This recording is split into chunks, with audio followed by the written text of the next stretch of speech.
أعوذ بالله من الشيطان الرجيم بسم الله الرحمن الرحيم وأصلي وأسلم على المبعوث رحمة للعالمين سيدنا محمد وعلى آله وصحبه أجمعين اللهم علمنا ما ينفعنا وانفعنا بما علمتنا وزدنا علما يا أرحم الراحمين وفقنا اللهم لعمل الخير وخير العمل واجعلنا من الأتقياء الأنقياء الأصفياء البراء من كل شرك. Aujourd'hui nous allons commenter la sourate suivante dans l'ordre inverse des sourates, à savoir sourate Al-Ma'un. C'est la 107e sourate dans l'ordre des sourates coraniques. Dans cette sourate, Allah Azza wa Jalla dit Bismillah ar-Rahman ar-Rahim أرأيت الذي يكذب بالدين فذلك الذي يدع اليتيم ولا يحض على طعام المسكين فويل للمصلين الذين هم عن صلاتهم ساهون الذين هم يراءون ويمنعون الماعون. Vois-tu celui qui traite de mensonge la rétribution? C'est bien lui qui repousse l'orphelin et qui n'encourage point à nourrir le pauvre. Malheur donc à ceux qui prient tout en négligeant leur salat, leur prière, qui sont pleins d'ostentation et refusent l'ustensile à celui qui en a besoin. Alors comme toujours, nous allons commencer par l'identité de cette sourate. Lorsqu'on parle d'identité, donc les titres qui lui ont été donnés, là où il a été révélé, la cause de la révélation, et éventuellement ce qui a été dit concernant ces versets ou le nombre de ces versets lorsqu'il faut le dire, lorsqu'il y a divergence entre les savants en tout cas. Alors commençons par les intitulés qui ont été donnés à cette sourate. Donc comme à l'instar de la majorité des sourates du Coran, il y a plusieurs intitulés qui lui ont été donnés. Bien entendu, le plus célèbre et le plus connu, c'est sourate Al-Ma'un, sourate Al-Ma'un, l'ustensile, où on va voir ce que veut dire Al-Ma'un tout à l'heure. Ce titre, donc, il fait référence à un mot qui est cité dans le dernier verset de cette sourate. Et d'habitude, rappelez-vous, on a dit que majoritairement, les titres sont choisis par rapport au sujet le plus important de la sourate. Alors qu'ici, on cite quelque chose qui va être cité à la fin de la sourate, Al-Ma'un. Al-Ma'un. Et en fait, pour les savants, pourquoi on a choisi ce titre pour cette sourate? Parce que ce terme-là, Al-Ma'un, la seule fois où il a été cité dans le Coran, c'est dans cette sourate. Il n'y a aucun verset où on retrouve ce nom-là, ce mot-là. Donc voilà pourquoi on a privilégié cet intitulé. Et on verra après l'explication de Al-Ma'un et la symbolique qu'il donne à cette sourate. Ce titre a été donc donné par la majorité des exégètes, comme Al-Balkhi. C'est un savant qui est mort, il a vécu au IIe siècle, il est mort au début du IIIe siècle, en 215 de l'Hégire. Ibn Qutayba, Nasa'i, donc même Imam Nasa'i dans ses Sunan, il a cité ce titre-là, Az-Zajjaj, Al-Razi, donc dans son exégèse, ainsi que l'imam Al-Hakim dans son Mustadrak. L'imam Al-Hakim, il est mort en l'an 405 de l'Hégire. Le deuxième titre qu'on a donné à cette sourate, c'est sourate Ara'ayta. Et donc là, en référence au premier mot qui a été, ou le premier verbe qui a été cité dans cette sourate, premier mot qui a été cité dans cette sourate, Ara'ayta. Donc, et ceux qui l'ont intitulé ainsi, il y a Abdur Razzaq As-San'ani, on a parlé déjà de lui, c'est un grand savant qui a un musannaf qui a vécu à Sana'a, et c'est lui un des maîtres de l'imam Ahmed ibn Hanbal, et qui a vécu à Sana'a au Yémen. Donc Abdur Razzaq, il a intitulé ainsi dans son exégèse, l'imam Al-Bukhari, ainsi dans son Sahih, il l'a appelé Surat Ara'ayta. Muhammad ibn al-Qasim al-Anbari, lui aussi c'est un grand exégète. Ibn Hajar al-Asqalani, lorsqu'il a repris le commentaire de Sahih al-Bukhari, donc il a repris l'intitulé qui a été donné par al-Bukhari. L'imam Suyuti aussi, qui est mort au Xe siècle et qui est considéré comme le rénovateur ou le réformiste du IXe siècle. L'imam Tabari aussi, un des premiers exégètes du Coran et de loin le plus connu parmi les exégètes, lui aussi il lui a donné ce titre, Surat Ara'ayta. Le troisième titre qu'on a donné à cette sourate, c'est Ara'ayta alladhi. Donc en rajoutant le wasl, donc Ara'ayta alladhi, les deux premiers mots de cette sourate. Et c'est le cas de ceux qui l'ont intitulé ainsi. Le Bukhari aussi, il l'a intitulé ainsi. Ibn Atiyya, c'est un grand exégète andalou qui est né à Granada, Granada. Et lui, il a vécu dans l'époque de l'Murabitoun, Al-Mouravides. Vous savez que le Mourabitoun, ça c'est une dynastie qui est apparue au sud, vers la Mauritanie, au sud du Maroc, vers la Mauritanie. On l'appelle la dynastie de l'Fuqaha. Et c'est dans cette dynastie-là qu'on trouve le grand roi, un des plus grands rois qu'a connu l'islam, Yusuf ibn Tashafin, qui a protégé l'islam en Andalousie, ainsi que son fils. Donc, il est venu après lui Ali ibn Tashafin, ensuite est venu Tashafin ibn Ali. C'est une dynastie qui est restée à peu près, qui a vécu un siècle avant que le Mouahidin ne vienne pour prendre sa place. Le quatrième titre qui a été donné à cette sourate, c'est la sourate Ad-Din, en référence au dernier mot du premier verset. Et on donnera la signification de din d'une manière générale et plus particulièrement dans cette sourate.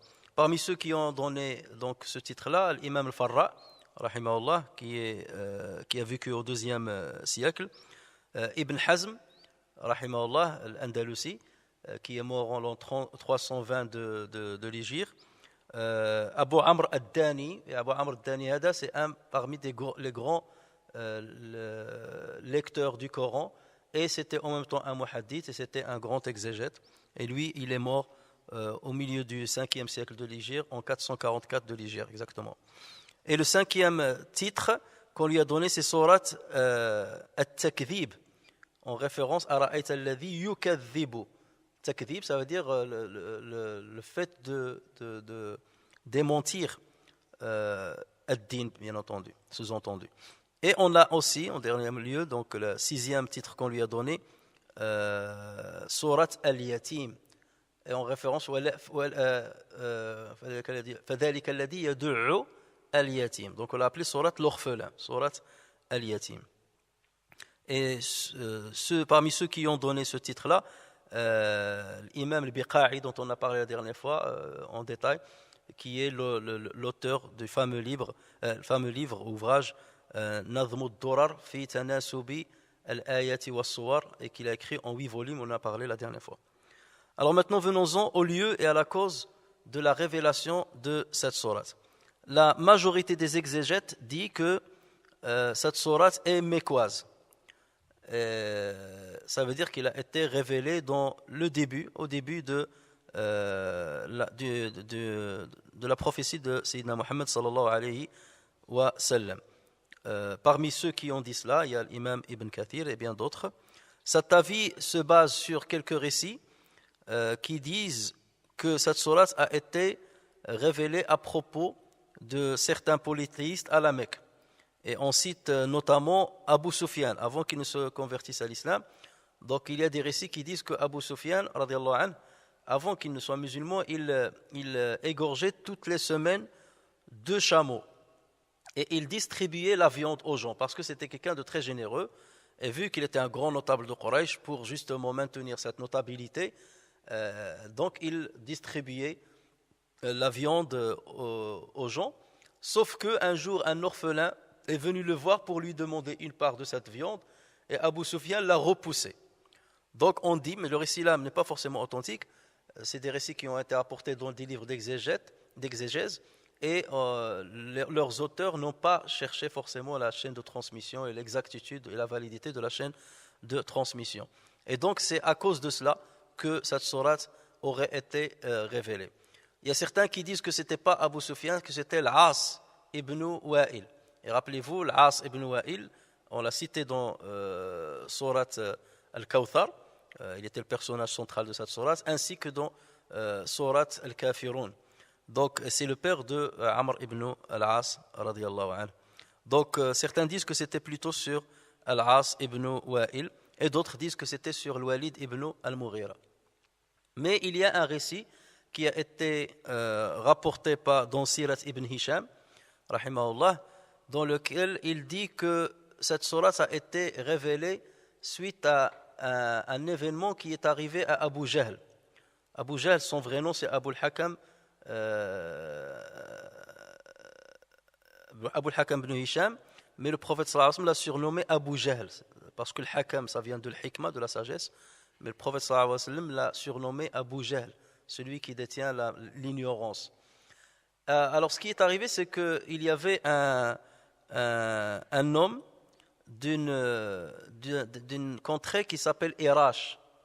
Et cet homme-là est venu à la Mecque avec des chameaux, et il a vendu, il y a plusieurs versions, mais ça c'est la version la plus connue, il a vendu des chameaux à Abu Jahl. Et Abu Jahl ne lui a pas payé tout l'argent, il lui a dit je te paierai après le reste, mais il n'a pas honoré son engagement. Donc cet homme Irashi a essayé de le relancer, mais Abu Jahl ne voulait pas lui donner son argent. Donc ce qu'il a fait, il est allé dans une assise, il y avait une assise de grands notables de Quraysh, il est allé les voir et il leur a dit, je vous conjure par Dieu, est-ce qu'il y a parmi vous quelqu'un qui a de la notoriété et qui se fait entendre par Abu Jahl, Abu al-Hakam, pour qu'il me restitue mon dû. Alors eux, ils se sont moqués de lui, puisque pas loin d'eux, il y avait le prophète Mohammed sallallahu alayhi wa sallam qui était assis. Déjà, il était prophète. Donc ils lui ont dit, si tu veux résoudre ton problème, va chez cet homme-là, et il n'y a que lui qui va te résoudre le problème. Parce que Abu al-Hakam, il l'écoute bien. Et eux, c'est seulement pour se moquer en fait. Donc l'homme, naïvement, est parti voir le prophète sallallahu alayhi wa sallam. Et il lui a dit, voilà, on m'a envoyé vers toi, on m'a dit que tu es le seul qui pourra résoudre un litige que j'ai avec Abu al-Hakam. Est-ce que tu peux intervenir et intercéder en ma faveur afin qu'il me donne mon dû? Et là, le prophète sallallahu alayhi wa sallam ne refusait jamais le service qu'on lui demandait. Donc le prophète sallallahu alayhi wa sallam s'est levé. Il savait, il lui a dit, les gens là-bas m'ont envoyé vers toi. Il savait qu'ils se sont moqués de lui, mais malgré cela, le prophète sallallahu alayhi wa sallam s'est levé et il lui a dit, viens avec moi. Et ils se sont dirigés vers la demeure de Abu al-Hakam, de Abu Jahl. Les notables ayant vu cela, déjà ils ont vu que c'est courageux de la part du prophète sallallahu alayhi wa sallam, c'est même dangereux de la part du prophète sallallahu alayhi wa sallam d'aller voir Abu Jahl. Il sait très bien, il a bien compris qu'on se moque de lui. Mais malgré ça, il est parti avec lui. Donc ils ont dépêché quelqu'un d'eux, parmi eux, pour lui dire, va avec eux et rapporte-nous ce qui va arriver. Ils s'attendaient à ce que Abu Jahl insulte le prophète ou le frappe, parce que... Donc le prophète sallallahu alayhi wa sallam est allé jusqu'à devant la porte de la maison d'Abu Jahl. Il a toqué sur la porte. On lui a dit, donc Abu Jahl qui était à l'intérieur, il a dit c'est qui? Il lui a dit Muhammad ibn Abdillah. Et Abu Jahl est sorti, il a vu le prophète sallallahu alayhi wa sallam. Il a dit qu'est-ce que tu veux? Le prophète sallallahu alayhi wa sallam lui a dit il faut que tu rendes, faut que tu donnes l'argent à cette personne-là, il faut que tu lui donnes son dû. Il lui a dit d'accord, je vais le faire tout de suite. Il est rentré, il a ramené l'argent, il est sorti, il a donné l'argent à l'homme, et l'homme est parti tout content. Et le prophèt sallallahu alayhi wa sallam a rebroussé chemin. Donc l'homme que le groupe de notables avait dépêché est revenu chez les gens, il leur a dit mais j'étais étonné, je regardais de loin, et j'ai vu Abu Jahl, il n'a pas protesté, Mohammed lui a donné une injonction, et tout de suite il est rentré, il lui a sorti l'argent sans discuter. Et là ils étaient étonnés. Donc ils sont allés voir Abu Jahl et ils lui ont dit est-ce que tu as renié la religion de tes parents? Sabat, as-tu renié la religion de tes parents? Il leur a dit pourquoi vous dites ça? Ils lui ont dit mais pourquoi tu as exécuté l'injonction que t'a faite Mohammed? Et il leur a dit lorsque j'ai ouvert la porte, j'ai vu Mohammed et j'ai vu derrière lui un chameau énorme que j'ai jamais vu de ma vie. Je n'ai jamais vu pareil de ma vie. Un chameau énorme, avec un visage qui fait peur et avec des dents qui font peur.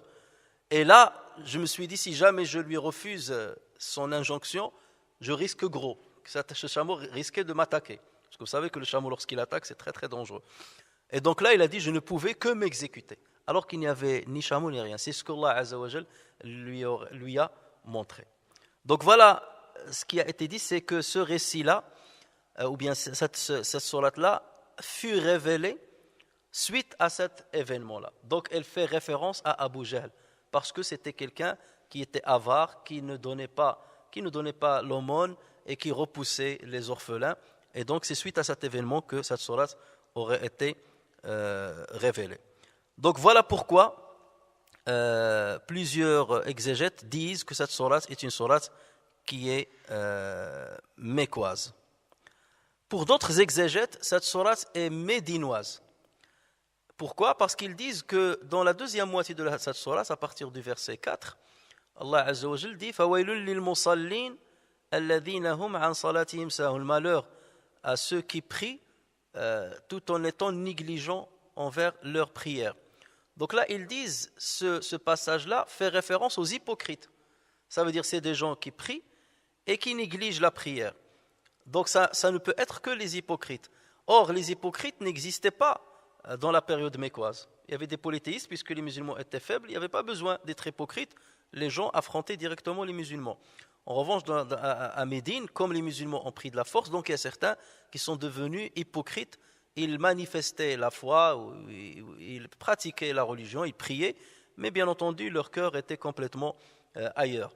Donc ils ont dit, puisque ce passage parle des hypocrites, selon eux, donc la sourate est bel et bien médinoise et non pas mécoise.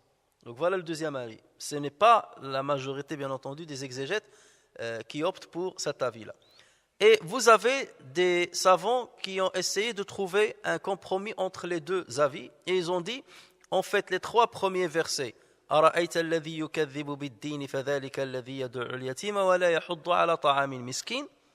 Ça a été révélé à la Mecque. Et ça parlait d'un polythéiste ou du genre de polythéiste de l'époque.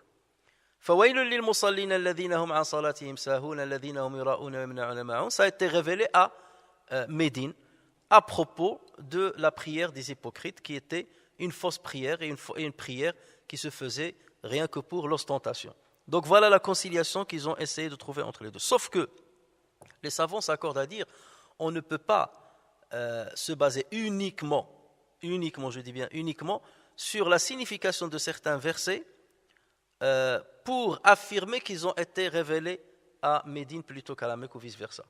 Pourquoi? Parce qu'il y a énormément de versets qui ont été révélés à la Mecque et qui parlaient de quelque chose qui allait venir plus tard. Et d'ailleurs, on l'a vu à plusieurs reprises. إِذَا جَاءَ نَصْرُ اللَّهِ. Donc on a parlé de certaines choses qui sont venues a posteriori. Donc il y a certains versets qui parlaient d'événements qui allaient venir dans le futur. Donc il se peut qu'il y ait des versets qui soient révélés à la Mecque et qui parlent de quelque chose qui allait venir à Médine. C'est comme par exemple les versets révélés à la Mecque et qui parlaient de la prière. La prière n'a été instaurée et devenue obligatoire qu'une fois à Médine. Il n'était pas obligatoire avant, il était surérogatoire. La même chose pour zakat, parce qu'il y a deux types de zakat. Il y a zakat sadaqa, il y a zakat légale, et plusieurs versets à la Mecque parlaient déjà de zakat. Et certains savants disent que c'est la zakat obligatoire, canonique, et parfois les versets de la Mecque en ont parlé. Il en est du même pour le triomphe des musulmans plus tard. Donc cet argumentaire ne tient pas à lui seul pour justifier que la sourate ait été révélée à une partie à la Mecque et une partie à Médine. Donc le plus probable, c'est que toute la sourate a été révélée à la Mecque. Alors concernant maintenant le nombre de versets de cette sourate, comme vous pouvez le constater dans le Coran que nous avons entre les mains, c'est une sourate qui est faite de 7 versets.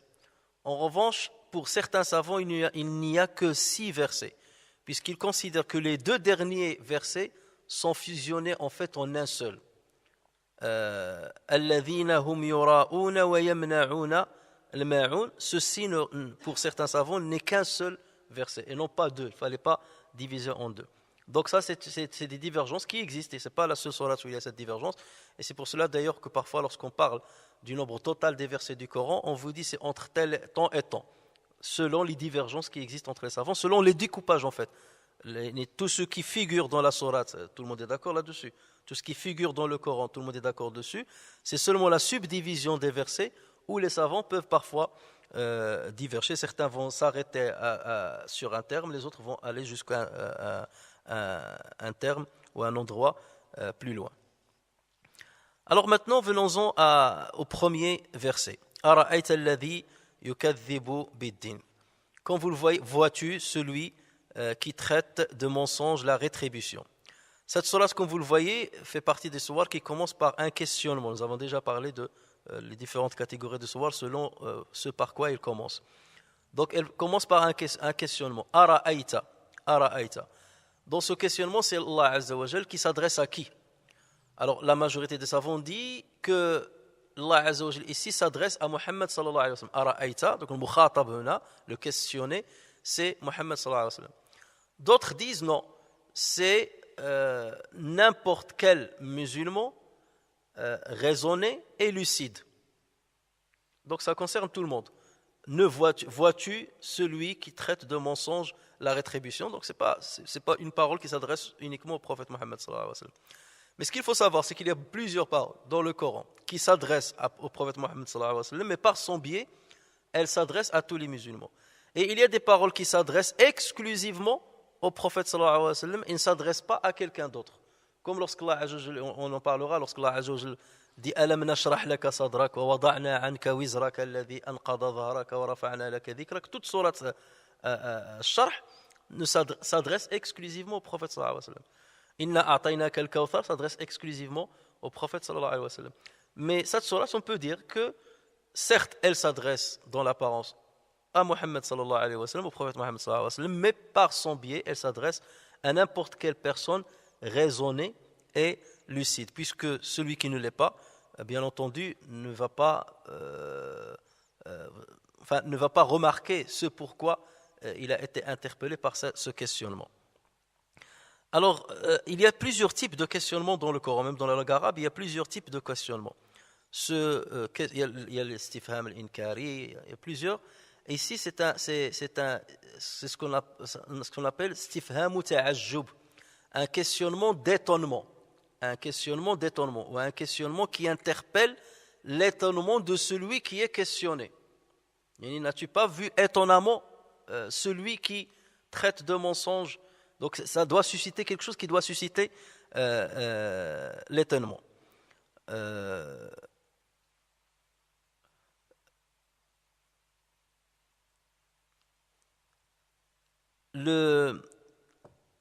Pour faire le contraste, pour que vous compreniez mieux ce questionnement-là, il y a un autre questionnement qu'on appelle istifham ou taqrir. C'est un questionnement par le biais duquel on rappelle ou on confirme un fait, où on interpelle la mémoire du questionné sur un fait qui est arrivé dans le passé. Par exemple, Alam tara kayfa fa'ala rabbuka bi ashabil fil. N'as-tu pas vu ce que ton Seigneur a fait des gens de l'éléphant? Donc là, c'est un questionnement. Alam tara kayfa, c'est un questionnement, il se met istifham taqrir. C'est pour confirmer, n'as-tu pas vu ce qui est arrivé dans l'histoire, ce qu'Allah Azza wa Jal a fait de... Donc là, il n'y a pas d'étonnement, il n'interpelle pas l'étonnement du prophète sallallahu alayhi wa sallam. Il est en train de lui confirmer une vérité historique. Dans le verset qui nous intéresse, il lui parle de quelque chose qui existe, quelque chose qui est répandu, des gens qui traitent de mensonges la rétribution. Donc Allah Azza wa Jal interpelle ici l'étonnement du prophète sallallahu alayhi wa sallam. C'est quelque chose qui est étonnant pour quelqu'un qui raisonne. Pour quelqu'un qui raisonne et qui est lucide, normalement, on doit croire à la rétribution. Un exemple qui va dans ce sens-là, Allah Azza wa Jal dit Ara'ayta man ittakhadha ilahahu hawa. As-tu vu, ou la vois-tu, as-tu vu celui qui a pris pour divinité sa propre passion? Est-ce qu'il y a des gens qui prennent leur passion pour une divinité, c'est vrai. Donc là, Allah, lorsqu'il dit Ara'ayta man ittakhadha ilaha hawa, il est en train de susciter l'étonnement du prophète sallallahu alayhi wa sallam. Regarde ces gens qui prennent leur passion pour une divinité. Donc c'est dans ce sens-là qu'Allah Azza wa Jal pose la question au prophète sallallahu alayhi wa sallam. Alors, qu'est-ce que signifie d'abord le mot ad-din? Ara'ayta alladhi yukadhibu bid-din. Bon, dans la traduction, j'ai dit, où ce que vous trouvez, vois-tu celui qui traite de mensonge, la rétribution. Pourquoi choisir cette traduction plutôt qu'autre chose? Il faut savoir que le Coran a utilisé le mot din à plusieurs reprises. Si vous voyez le mot din, il a été utilisé énormément de fois dans le Coran. Et à chaque fois, il peut avoir une signification différente. Dans le Coran déjà. Certains exégètes ont essayé de voir combien de sens porte le nom ad-din dans le Coran. Et ils ont trouvé 10. Certains ont trouvé 10 sens de din dans le Coran. Alors le premier sens, c'est la religion. Donc lorsqu'on dit ad-din, c'est la religion, c'est la voie vers Dieu quelque part, c'est la religion. Et là, lorsqu'on lit قول الله عز وجل هو الذي أرسل رسوله بالهدى ودين الحق. C'est lui qui a envoyé son messager avec la bonne direction, le huda, la guidance, et la religion de vérité. Donc ici, ça veut dire la religion. Le prophète a ramené la religion de vérité. Le deuxième sens de ad-din, c'est tawhid. C'est l'attestation de l'unicité de Allah Azza wa Jal. Allah Azza wa Jal dit à ce propos, ou là, un exemple de ce que Allah Azza wa Jal, dans lequel Allah Azza wa Jal utilise ce sens en utilisant le mot din. وَإِذَا غَشِيَهُمْ مَوْجٌ كَالظُّلَلِ دَعَوُوا اللَّهَ مُخْلِصِينَ لَهُ الدِّينَ. Lorsque, ou là, quand une vague les recouvre comme des ombres, il parle des naufragés, quand une vague les recouvre comme des ombres, ils invoquent Allah, vouant leur attestation d'unicité exclusivement à lui. Ça, c'est la bonne traduction. D'accord ? Dans les traductions que vous allez trouver, on va dire vouant un vrai culte, un culte exclusif à Dieu. C'est ça les traductions qu'on dit, que vous allez trouver. Mais la vraie signification, c'est cela.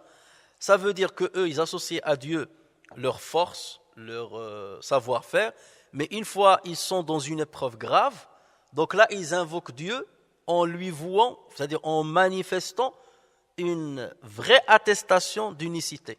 C'est-à-dire, tu es notre Seigneur, sauve-nous. Donc là, ils ne se basent plus sur leur force, sur leur savoir-faire, les machines, ni rien du tout. Là, on s'adresse directement à Dieu. Donc c'est là où ils attestent de la vraie unicité de Dieu, puisque c'est à lui seul qu'ils se réfugient et qu'ils retournent.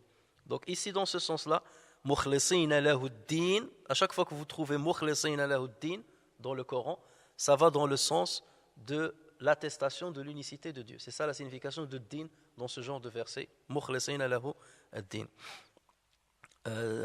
D'ailleurs, on le retrouve dans surat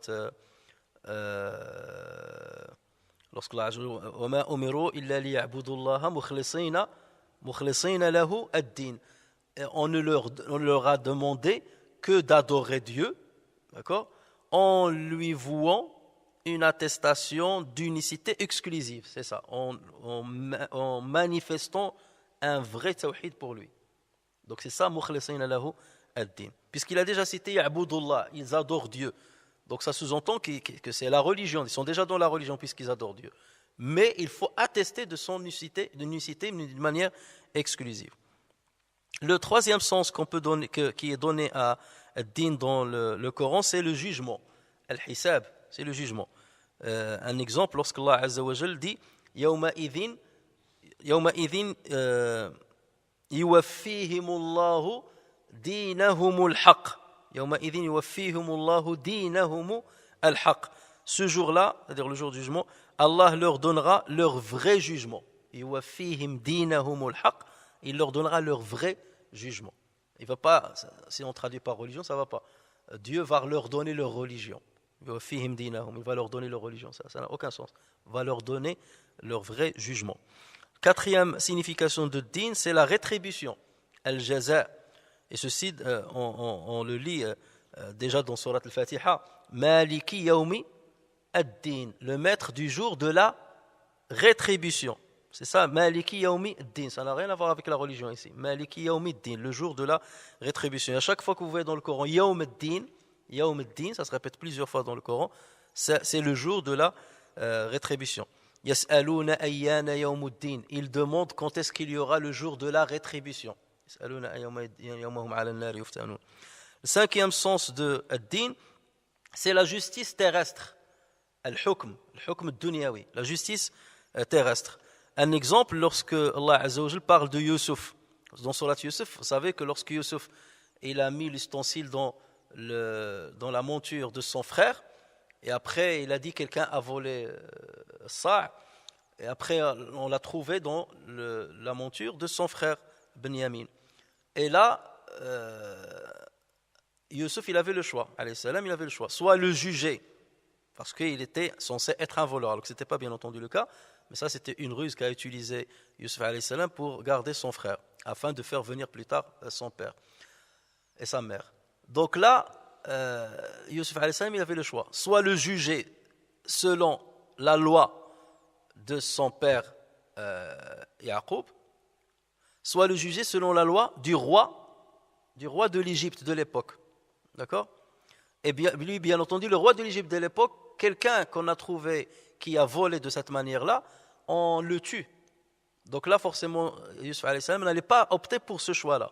Il a opté pour l'autre choix. Et c'est pour ça qu'Allah Azza wa Jal a dit dans cette sourate, c'est-à-dire Yusuf, car il ne pouvait pas se saisir de son frère selon la justice du roi. Din il-Malik, dans ce cas-là, ça ne veut pas la religion du roi, mais c'est la justice du roi, le hukm du roi de l'époque. Le sixième sens qu'on trouve dans le mot din dans le Coran, c'est l'obéissance, at-ta'a, l'obéissance. Un exemple, Allah Azza wa Jal dit وَلَا يَدِينُونَ دِينَ الْحَقِّ dans sourate At-Tawbah, lorsqu'il parle aux musulmans de combattre les polythéistes, et à la fin il a dit وَلَا يَدِينُونَ دِينَ الْحَقِّ, ils n'obéissent pas à la religion de vérité. La yadinuna, n'obéissent pas. Yadinuna din al-haq, ils n'obéissent pas à la religion de vérité. Le septième sens, c'est al-ada, les coutumes et les habitudes. Ad-din veut dire les coutumes et les habitudes. On le trouve dans un verset lorsqu'Allah Azza wa Jal dit قُلْ أَتُعَلِّمُونَ اللَّهَ بِدِينِكُمْ وَاللَّهُ يَعْلَمُ مَا فِي السَّمَاوَاتِ وَمَا فِي الْأَرْضِ. قُلْ أَتُعَلِّمُونَ اللَّهَ بِدِينِكُمْ, dit, est-ce vous qui apprendrez à Allah, c'est pas votre religion, vos habitudes. Est-ce vous qui apprendrez à Allah vos habitudes, vos traditions, alors qu'Allah sait tout ce qui est dans les cieux et sur terre. C'est cela la vraie traduction de ce mot-là dans ce verset-là, de sourate Al-Hujurat. Le huitième sens, c'est al-milla, la voie de droiture. Al-milla, c'est la voie de droiture. Allah Azza wa Jalla dit وَذَلِكَ دِينُ الْقَيِّمَةِ وَذَلِكَ دِينُ الْقَيِّمَةِ. C'est cela la vraie voie de justice ou de justesse. Din al-qayyima, ça veut dire la vraie voie, c'est le milla al-qayyima. Le ad-din aussi dans le Coran veut dire aussi le hudud, les sanctions de Allah Azza wa Jal. Regardez dans sourate Nur, lorsqu'Allah Azza wa Jal parle de la fornicatrice et de fornicateur et qu'il parle de la sanction qu'il faut leur infliger, Allah Azza wa Jal dit وَلَا تَأْخُذْكُمْ بِهِمَا رَأْفَةٌ فِي دِينِ اللَّهِ وَلَا تَأْخُذْكُمْ بِهِمَا رَأْفَةٌ فِي دِينِ اللَّهِ. Din illah ici, ça ne veut pas dire la religion de Dieu, mais la sanction de Dieu. Et ne soyez point pris de pitié pour eux dans l'exécution de la sanction de Dieu. Donc, din illah, c'est la sanction de Dieu. Hududu Allah. Din aussi, le dernier sens de din dans le Coran, c'est le nombre exact, l'adad, le nombre exact d'une chose. Allah Azza wa Jalla, par exemple, lorsqu'il parle de l'année qu'il est divisé en 12 mois, dans ces 12 mois, il y a combien de mois sacrés? Véritablement, il n'y en a que 4. En parlant de cela, Allah Azza wa Jalla dit minha, c'est-à-dire de ces 12 mois, minha arba'atun hurumun dhalika ad-din al-qayyim. Ça ne veut pas dire telle est la religion juste, non. Dhalika ad-din al-qayyim, ça veut dire tel est le vrai nombre des mois sacrés. Dhalika ad-din al-qayyim, tel est le vrai nombre des mois sacrés. Donc vous voyez que le mot din dans le Coran est polysémique, il peut avoir 10 sens. Alors concernant la sourate qui nous intéresse, أَرَأَيْتَ الَّذِي يُكَذِّبُ بِالدِّينِ, donc ici ça a 2 sens. Le din, c'est le jugement de l'au-delà, d'accord, et la rétribution, parce que dans le jugement il y a la rétribution, en bien ou en mal.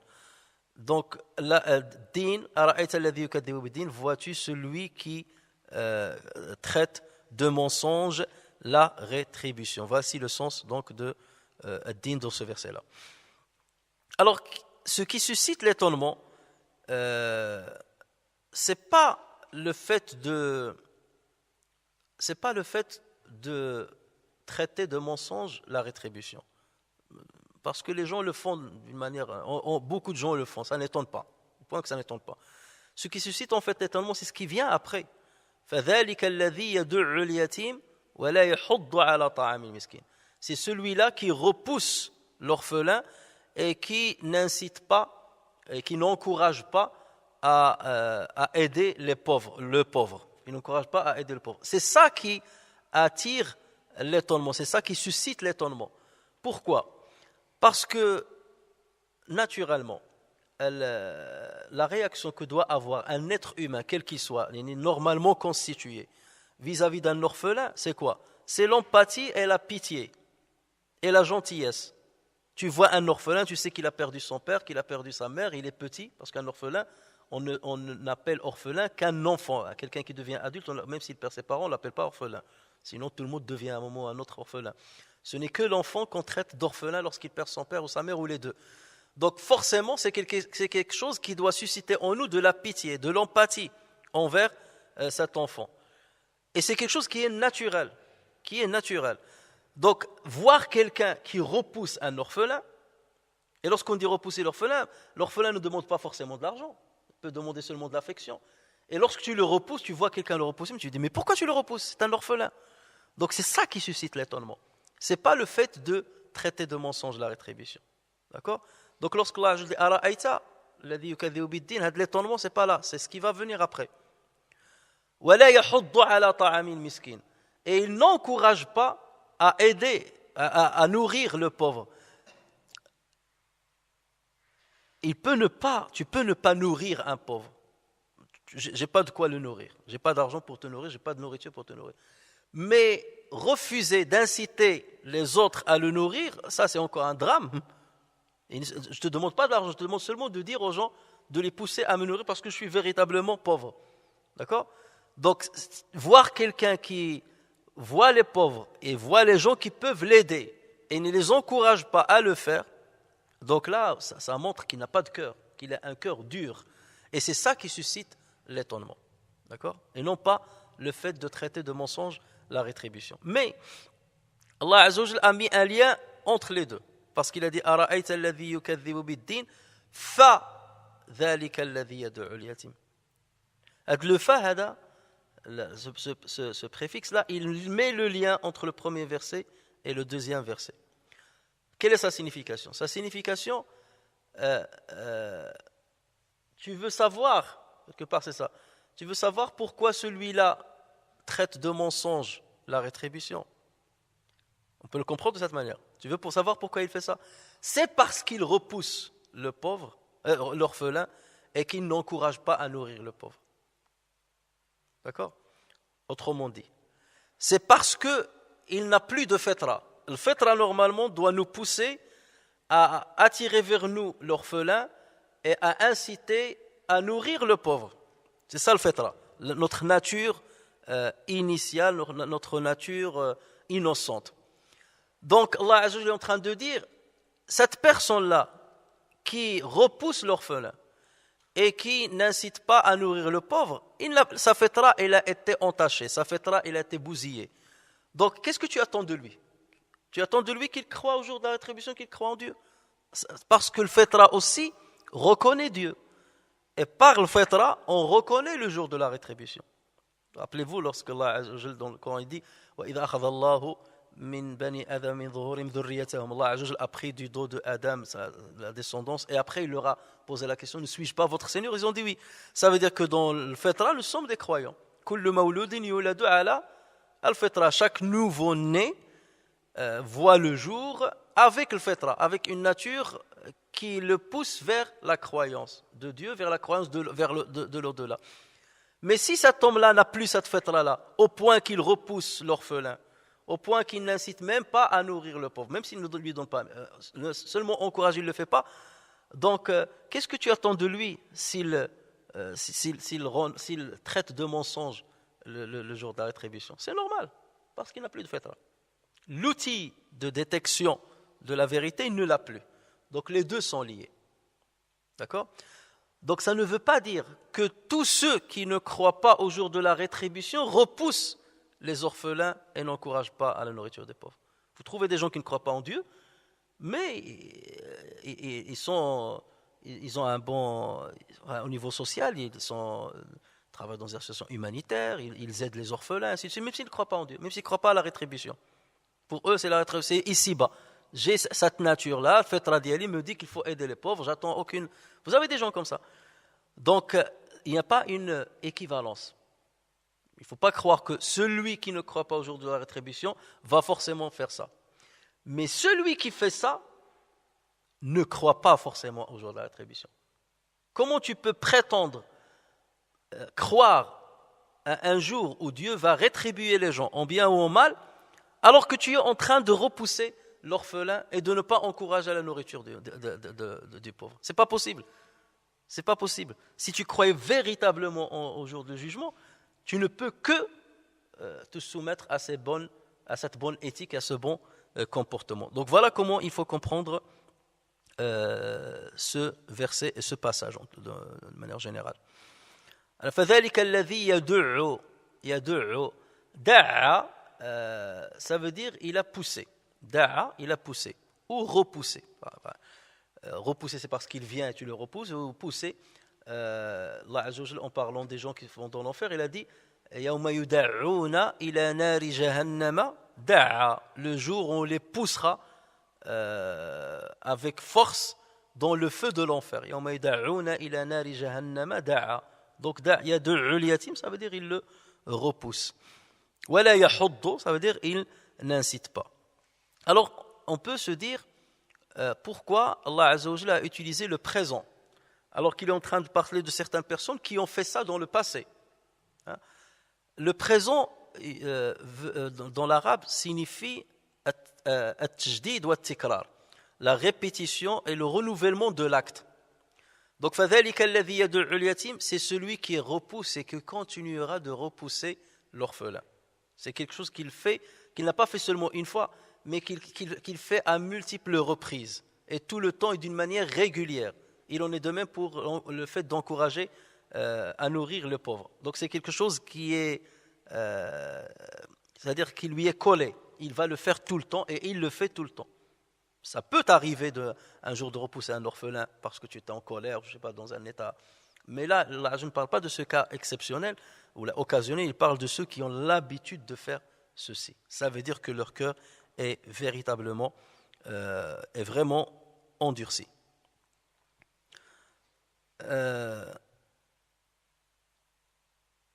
À travers donc ces versets, qu'est-ce qu'on comprend? On comprend que l'islam encourage aux œuvres humanitaires.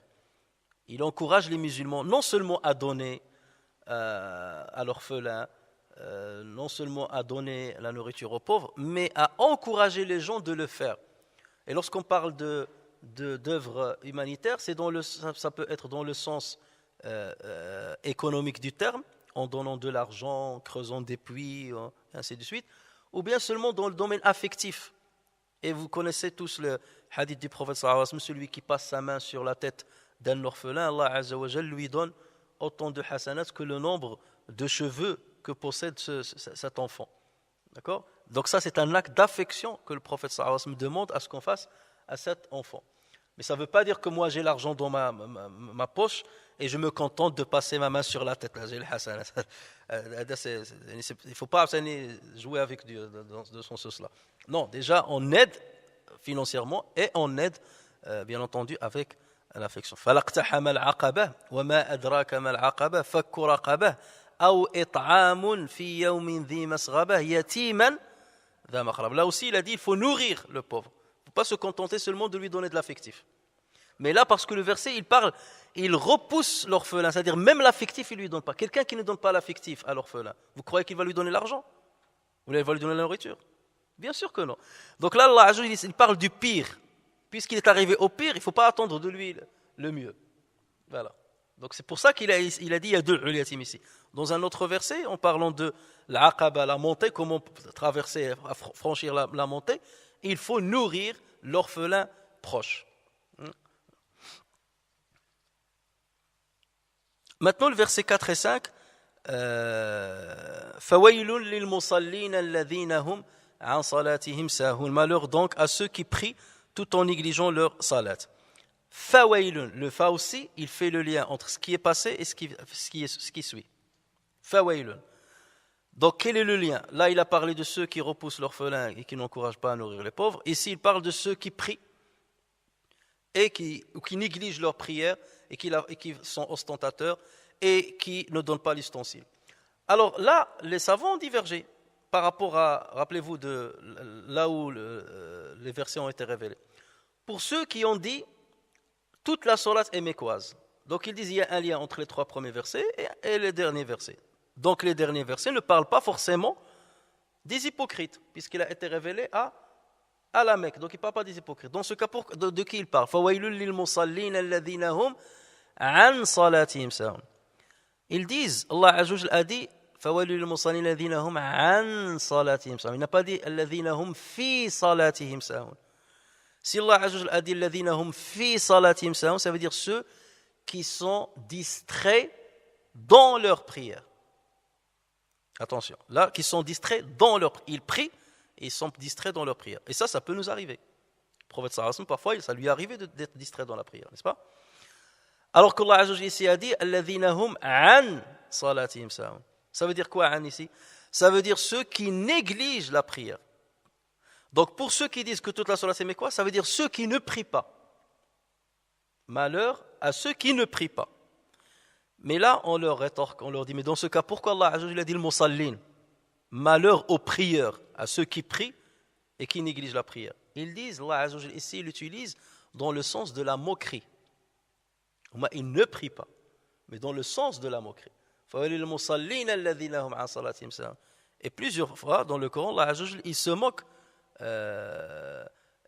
il se moque des politistes, des égarés, on donne l'impression qu'il parle du bien en eux, qu'il parle en bien d'eux. Non, alors qu'ici c'est pas le cas. Ici donc al-musallin, c'est seulement en guise de moquerie qu'il les a nommés al-musallin, alors qu'ils ne le sont pas. قالوا لم نكن من المصلين ولم نكن نطعم المسكين وكنا نخوض مع الخائضين. Nous n'étions pas parmi les prieurs.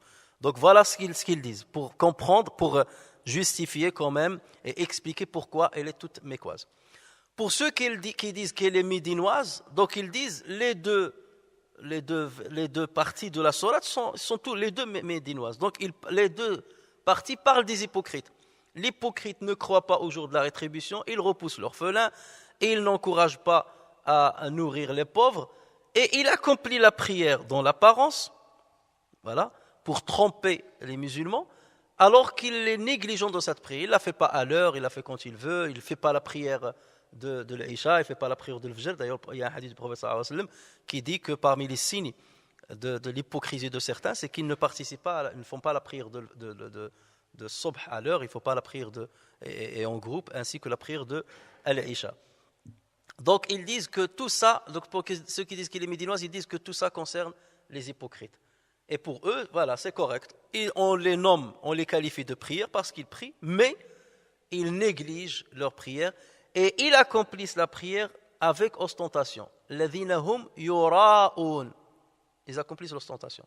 Donc ils disent, c'est correct lorsqu'on explique comme ça. En revanche, ceux qui disent qu'elle est mécoise, on leur dit, mais il y aura honte dans ce cas, s'ils parlent des gens de la Mecque. C'est quoi l'ostentation? Là, ils disent, alladhina hum yura'un n'a rien à voir avec la prière. Ceux qui négligent la prière, c'est-à-dire ils ne la font pas. Et la prière ici, c'est la soumission à Dieu, c'est l'invocation de Dieu. Ça rentre dans ce champ, c'est ça la prière. Alladhina hum yura'un, ça veut dire si jamais ils accomplissent un quelconque bien, ils le font uniquement par ostentation. Alladhina hum yura'un, pas seulement dans la prière parce qu'ils ne la font pas, mais yura'un dans le bien ou les quelques biens qu'ils font. Ils ne le font pas pour Dieu, ils ne le font pas parce qu'ils attendent une rétribution le jour du jugement, mais ils la font seulement pour que les gens les voient faire et qu'ils fassent des éloges sur eux ou éviter leurs critiques, tout simplement. C'est ça ar-riya. Ar-riya, yura'un, vient de ru'ya, la vision. Donc tu fais le travail pour que les gens te voient. C'est ça ton objectif. Et lorsqu'ils vont te voir faire le bien, ils vont faire des éloges sur toi ou ils vont éviter de te critiquer. Parce que s'ils ne t'ont pas vu prier, ils vont te critiquer. Donc pour éviter qu'ils me critiquent, je vais prier. D'accord ? Et d'ailleurs, on en a vu, même ici à la mosquée, des gens qui viennent à Salat al-Janaza et qui font le Janaza alors que l'odeur de l'alcool sort de leur bouche, malheureusement. Il valait mieux pour eux rester à l'extérieur plutôt de rentrer, mais voilà, parce que c'est mal vu si je suis venu jusqu'à la mosquée et que je ne fais pas le Janaza. Donc vous voyez jusqu'à où la bêtise humaine peut malheureusement arriver.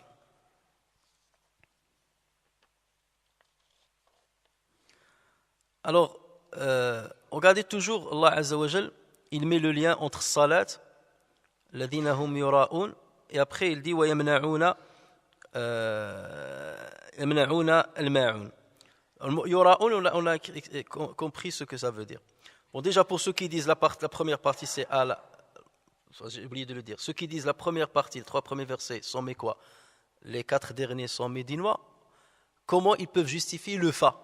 Fawailul lil musallin. On a dit que le fa là, il met le lien entre ce qui est passé et ce qui va venir. Donc si ça concerne les gens qui étaient à la Mecque, et là ça concerne les hypocrites qui sont à Médine, pourquoi il a utilisé le fa? Ils disent, c'est pour dire que les hypocrites de Médine, vous les voyez prier avec vous.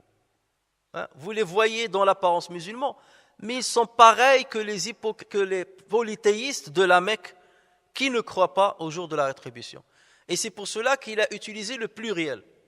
Au départ, il a dit Ara'ayta alladhi, vois-tu celui, pas ceux qui, il n'a pas utilisé le pluriel, il a utilisé le singulier. Alladhi yukadhibu bid-din. Et après, il a dit Fawailun lil musallin, il n'a pas dit Fawailun lil musalli, il n'a pas utilisé le singulier. Il a dit malheur à ceux qui prient, il a utilisé le pluriel. Donc ils disent que là, il regroupe les deux et il les met dans le même sac. Les polythéistes de la Mecque, qui ne croient pas au jour de la rétribution, et les hypocrites de Médine, parce qu'eux aussi ne croient pas à la rétribution. D'accord? Donc il est en train de leur dire, ils sont pareils que les autres. Même si vous le voyez prier à côté de vous, ils sont pareils que les autres. Donc vous voyez que tous les savants, les 3 avis, ceux qui disent que tous les versets sont mécois, ceux qui disent que tous les versets sont médinois, ceux qui disent la première moitié est mécoise, la deuxième médinoise, ils arrivent toujours à trouver une argumentation logique pour l'utilisation du fa, parce que c'est le fa là, le lien là, entre la première et la deuxième partie qui est très fort et qu'il faut justifier. Et donc vous voyez qu'on trouve toujours une argumentation logique pour justifier le lien entre les deux. Bien entendu, en islam, nous savons très bien qu'il y a un lien étroit entre la foi en Dieu, la foi en le jour de la rétribution et l'aide qu'on peut donner aux orphelins et aux pauvres.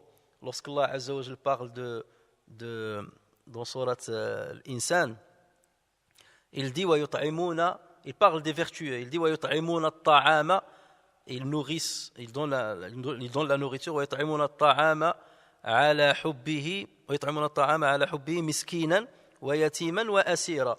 Ils donnent la nourriture même lorsqu'on l'aime aux pauvres, miskinan, ويتيما, à l'orphelin et aux prisonniers. إنما ويطعمون الطعام على حبه مسكينا ويتيما وأسيرا إنما نطعمكم لوجه الله. On ne vous nourrit que pour la face de Dieu. لا نريد منكم جزاء ولا شكرا. Nous n'attendons de vous ni contrepartie ni reconnaissance. Inna nakhafu min rabbina yawman abusan qamtarira. Nous craignons de notre Seigneur un jour difficile. Il parle de quoi le jour difficile? C'est le jour de la rétribution. Donc vous voyez le lien entre croire au jour de la rétribution et faire le bien là. Alors que ces gens-là ne font pas le bien là, donc en aucun cas on ne peut espérer qu'ils croient au jour de la rétribution. Les deux sont liés quelque part, dans un sens mais pas dans l'autre comme on l'a dit. Alladhina hum yura'una wa yamna'una al-ma'un. Ils refusent al-ma'un, ils refusent l'ustensile à celui qui le demande. Alors ici, la traduction par l'ustensile, c'est une traduction qui limite le sens de ce terme-là. Al-ma'un, c'est un mot aussi polysémique qui a au moins 3 sens. Alors, le ma'un fait référence à l'i'ana. Al-ma'un, al-i'ana. L'i'ana, ça veut dire l'aide. Et l'aide financière, l'aide bilmal, l'aide financière, avec un bien matériel. Donc, yamna'un al-ma'un, ça veut dire ils refusent de donner l'aumône. Et là, c'est logique, puisqu'Allah Azza wa Jalla, toujours, lorsqu'il lie la prière à l'aumône. Donc, ils ne prient pas, ou ils négligent la prière, ou ils sont négligents dans leur prière, et ils ne donnent pas l'aumône. Donc, le sens est bon. Toujours, ces deux sont liés. Salat ou zakat. D'accord? Donc, le ma'un, ici, c'est le premier sens. Et c'est correct. Le ma'un, c'est le bien matériel, c'est l'i'ana, l'aide qu'on donne aux nécessiteux, à ceux qui en ont besoin. Le ma'un aussi, et ça même au bled, en tout cas au Maroc, c'est quoi le ma'un? Le ma'un, les assiettes, c'est-à-dire tout ce qu'on utilise pour la cuisson. La marmite, les assiettes, tout ça, on l'appelle le ma'un. D'accord? C'est les ustensiles. Il y a certains professionnels dans le domaine des chansons, les instruments de musique, le ma'un, moi les instruments de musique, c'est que j'ai le ma'un. Trabouka, tabal, c'est que le ma'un. D'accord? Ça veut dire que c'est des ustensiles qu'on utilise. Et là, c'est quoi le sens? Là, le sens il est beaucoup plus profond que le ma'un, premier ma'un. Il y a le ma'un, théoriquement, tu ne vas pas le donner comme aumône. En général, le ma'un, tu le donnes pour quelqu'un qui en a besoin, mais qui va te le restituer. Le voisin vient chez toi et te dit j'ai besoin de ta marmite parce qu'elle est grande, j'ai beaucoup d'invités, est-ce que tu peux me donner quelques plats, mais je vais te les rendre. Donc théoriquement le ma'un revient à celui qui l'a prêté. Ils savent eux que le ma'un, l'ustensile, ils vont le récupérer. Malgré ça, ils ne le donnent pas. Donc regardez le côté avare chez eux.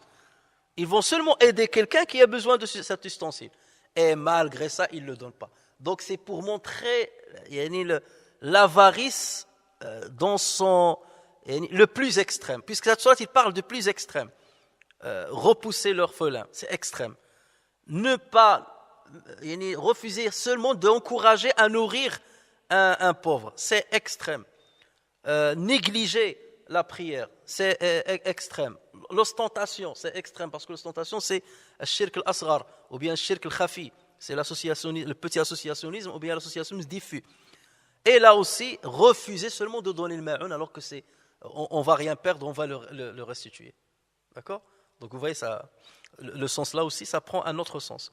Et le ma'un, le troisième sens de le ma'un, on a rapporté sur Aïcha radiyallahu anha qu'il a dit le ma'un, c'est l'eau, le feu et le sel. L'eau, le feu et le sel. Quelqu'un qui te dit donne-moi, j'ai soif, est-ce que tu peux me donner un peu d'eau? Et tu lui refuses ça. Alors que le prophète me dit les gens sont associés pour l'eau. L'eau, normalement, on la refuse à personne. Tu imagines, quelqu'un te dit donne-moi à boire et il te refuse de te donner à boire. C'est ça fait partie de l'ma'un, selon Aïcha. Alors que c'est quelque chose qui ne coûte pas ni rien du tout. Pareil pour le feu. Quelqu'un te dit tu peux me donner une allumette ou un briquet pour allumer du feu. C'est ça le sens du feu. Et il ne te le donne pas, alors qu'il ne paie rien. Ou bien du sel. Ou le sel, c'est quoi? Voilà. Le voisin qui toque chez toi et te dit j'ai un peu besoin de sel, j'ai plus de sel, est-ce que tu peux me donner? Et non, je ne te donne pas le sel, je n'en ai plus. C'est le pire des gens qu'on puisse imaginer. Donc voici 3 significations du mot al-ma'un. Et vous voyez qu'Allah Azza wa Jalla l'a laissé comme ça. Et c'est pour ça que certains l'ont appelé sourate, je reviens à ce qu'on a dit tout à l'heure, sourate al-ma'un. Parce que quelqu'un qui refuse le ma'un, tu ne peux t'attendre à rien de lui, à aucun bien de sa part. Même le bien le plus élémentaire, qui ne coûte rien, il ne le donne pas. Toi, tu vas attendre de lui qu'il croit au jour de la rétribution, qu'il croit en Dieu, qu'il donne l'aumône. C'est pour ça que la symbolique de l'ma'un, ceux qui l'ont intitulé surat al-ma'un, d'abord parce que c'est un terme qui est rare dans le Coran, et ça a une signification, ça a une symbolique qui est très forte, qui montre le degré extrême de l'avarice de ces gens-là. L'avarice dans la religiosité, l'avarice dans leur comportement avec les êtres qui sont dans la nécessité. Donc vous voyez que cette sourate, on a essayé de la faire en une seule séance, mais là aussi vous voyez qu'elle est très riche.